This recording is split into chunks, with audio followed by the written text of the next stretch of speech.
Kemal abi ne yapıyorsun? Eylül bundan sonra devlete emanet. Anne! Ben çalışırım.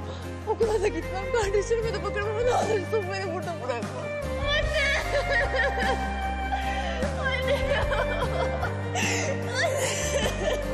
Yetimhane çocuğuz lan biz. Saçma sapan hayaller kurma. Kendine gel.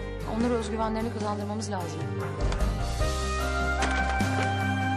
Annem onlar sizin gibi değil dedi. Böyle türlü şeyler yaşamışlardı. Abla biz şey değiliz. Ne olur götürme oraya. Ya niye hiç kimse bizi dinlemiyor be?